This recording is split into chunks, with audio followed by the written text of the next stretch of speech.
राहुल के गुरु सैम पित्रोदा ने हाल ही में एक इंटरव्यू में कहा कि मंदिर बनाने से जॉब्स नहीं पैदा होती है।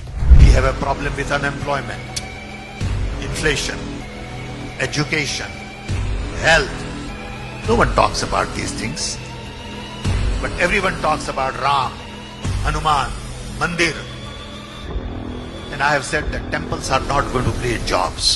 इनकी ये बात केवल इनके हिंदू आस्था का विरोध ही नहीं बताती है, बल्कि ये सनातन धर्म और हिंदुओं के लिए कांग्रेसी इकोसिस्टम की नफरत को भी दर्शाता है।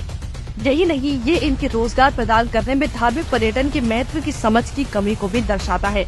ये एक ऐसा क्षेत्र है जो अर्थव्यवस्था को बूस्ट कर सकता है।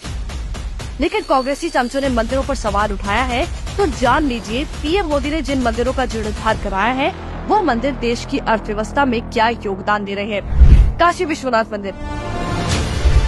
पीएम मोदी ने 13 दिसंबर 2021 को विश्वनाथ धाम का लोकार्पण किया था। तब से 13 दिसंबर 2022 तक केवल एक साल में सारे रिकॉर्ड ध्वस्त कर दिए गए हैं।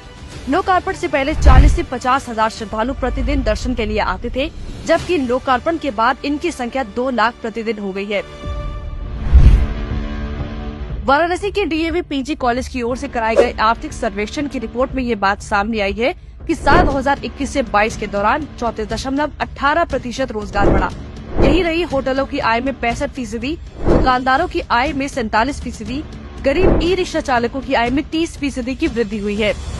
महाकालेश्वर मंदिर। काशी विश्वनाथ मंदिर की तरह महाकालेश्वर मंदिर के जीर्णोद्धार के बाद यहाँ की अर्थव्यवस्था को भी पंख लग गए हैं। मंदिर समिति के मुताबिक सितंबर 2022 तक यहाँ रोजाना 15,000 श्रद्धालु ही पहुँचते थे, जिनकी संख्या अब बढ़कर 1.25 लाख से 1.5 लाख पर पहुँच गई है। शनिवार से सोमवार के बीच ये आंकड़ा 2 लाख तक पहुँच जाता है। कांग्रेसियों को नहीं लगता कि इससे लोकल इकोनॉमी को बूस्ट मिलता होगा।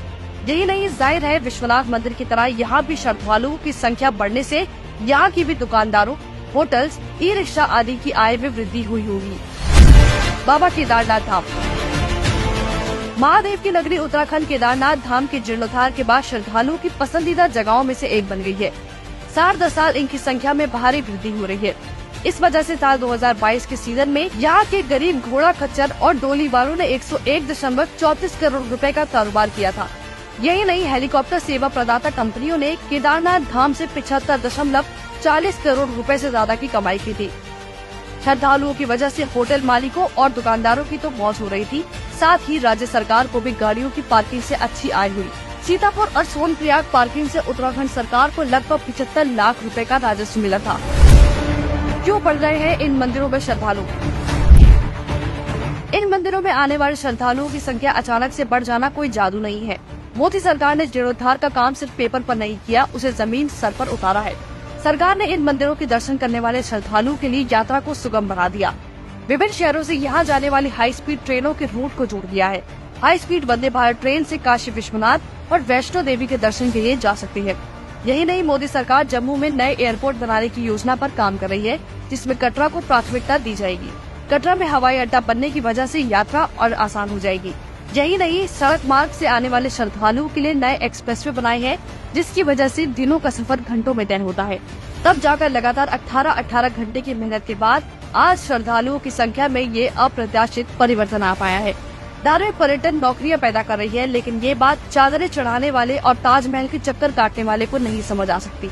मोदी जी के पास ये समझने का विजन है कि हमारी विरासत को संरक्षित करना और उसे दिखाना केवल हमारे हिंदू भारतीय सभ्यता से सनातन गौरव के लिए जरूरी नहीं है, बल्कि इससे हमारी अर्थव्यवस्था को भी अत्यधिक बढ़ावा मिलता है।